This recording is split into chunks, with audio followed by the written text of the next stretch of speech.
Hello, Cherie Hanson here. I'm so thrilled with the results that are coming in from the elections in the states. 10 female governors. The Democrats winning so many seats that were considered to be impossible. And Zoran Mamdani, New York City mayor. Now, I want to talk a little bit about something I knew was coming, I believed was coming, I trusted was coming, and what we're seeing is the rise of female energy. It's not a battle between male or female. It's not that one or the other is going to be triumphant. It's the female energy coming in at a time that has muscle men, bullies, Nazis, billionaires, oligarchs trying to take away big swaths of people's rights to live, their right to food, their right to housing, their right to be treated equally and with compassion.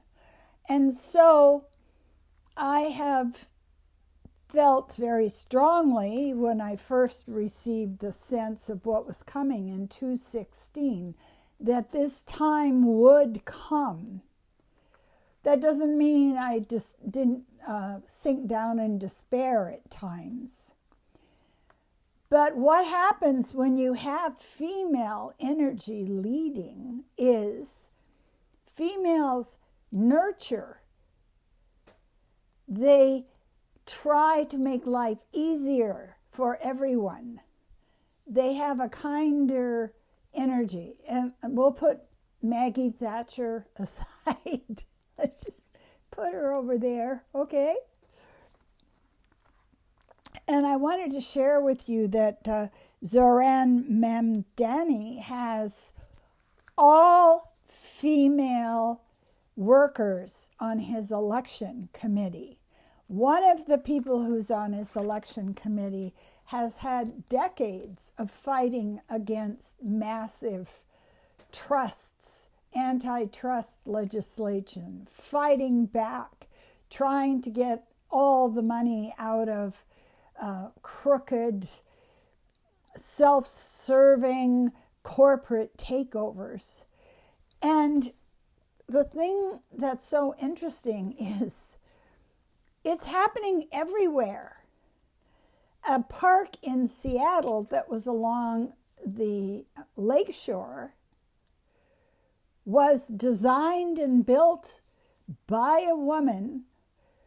The construction company was owned by a woman, and the park is made for families, children, dogs, time together, a gentle place for common people, not like what's trying to happen in Kelowna, which is a massive waterfront marina for the yachting set to tie up to, or for the fly-in tourists who have money to come here and stay in $1,000 a night suite.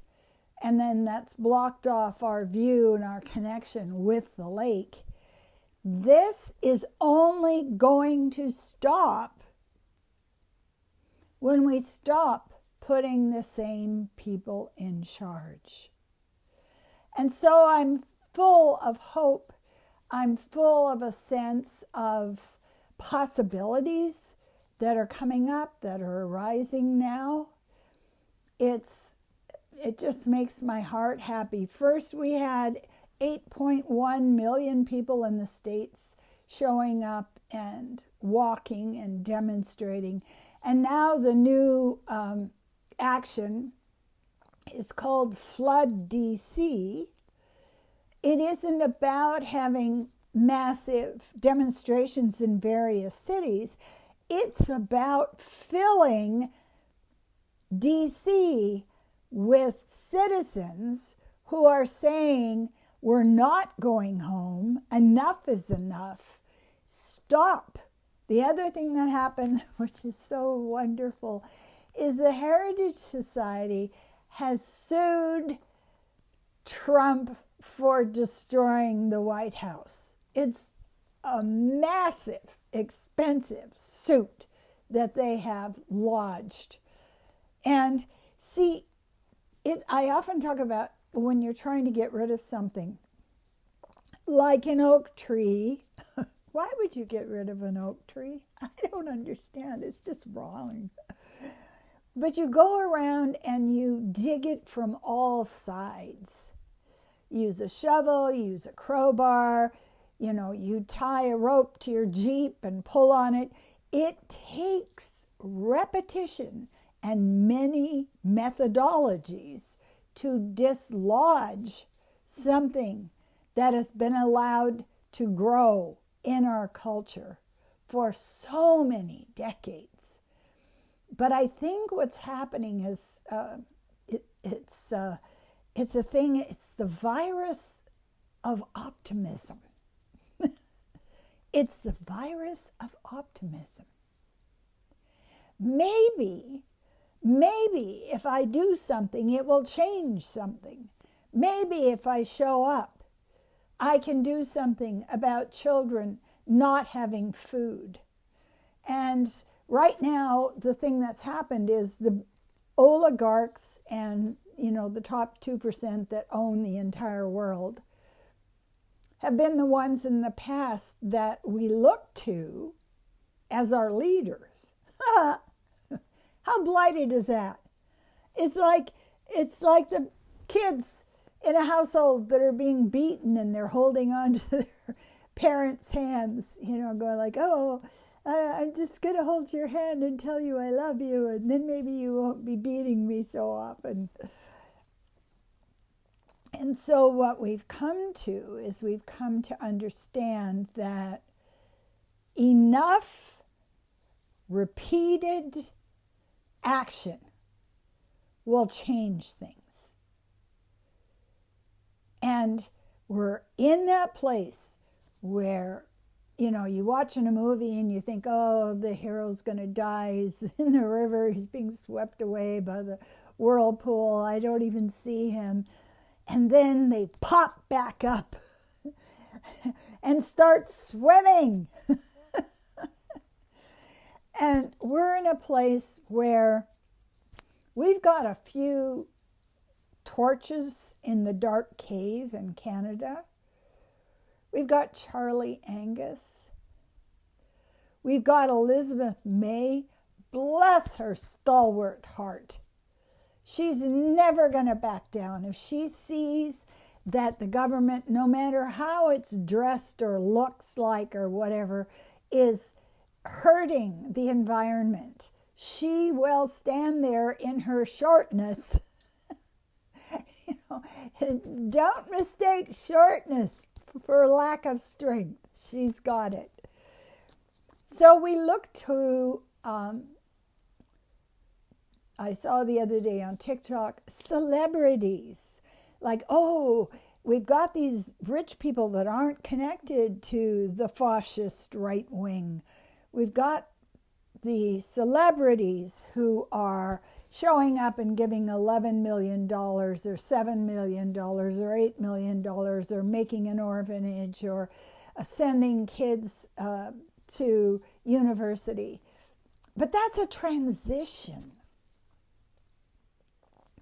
It's like when a virus is transitioning. First, we relied on the monsters in the patriarchy to take care of us. And then we shifted down to the rich entertainers, the famous. They'll take care of us. And now what's catching on is we are going to take care of us, because it's enough of this crap. It's enough of this giving away the chance to help other people so you can fit in. It's enough backing down in the face of bullies. And I don't care who it is. If they're doing something that will disturb the earth, that will cause pollution, that will put native peoples in a place where they don't have rights to their own land and they're shuffled aside, then we have to show up. And that's where we are right now. And I am so proud of the way people have decided. I'm sitting here at the bus stop. I'm at the train station. There's no train. There's no bus. I guess I'm it. And that's the lesson we're seeing right now. In a democracy, the citizen has to be the engine. You have to know things. You have to have a very strong heart. You have to ask for government to represent you. You can't sit home just watching people murder one another on Netflix night after night and expect anything to change. And so I am very, very happy today to see how many Democrats and how many women were elected in the last election. And I am looking forward to that fire crossing the border. Alberta needs it. Hello, Alberta. We need to stop this. I just want to ask you to please subscribe. If you haven't subscribed yet, please do. It really helps me get my message out. Also, thumbs up is great. If you have a comment that is encouraging, please do that. And also you can share this with someone else who may not have noticed that we are in the transition, in a time when women will be the energy of compassion, non-competition, inclusion, and make sure everybody has food.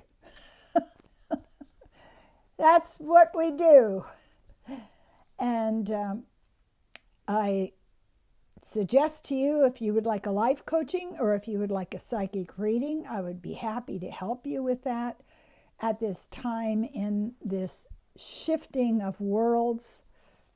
I kind of think about it as being like back in the past when the depictions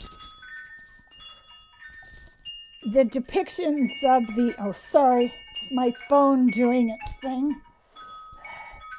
We'll just wait for it to pass.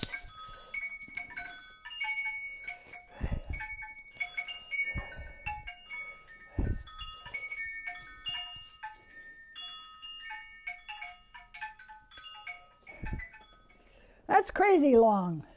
What is that?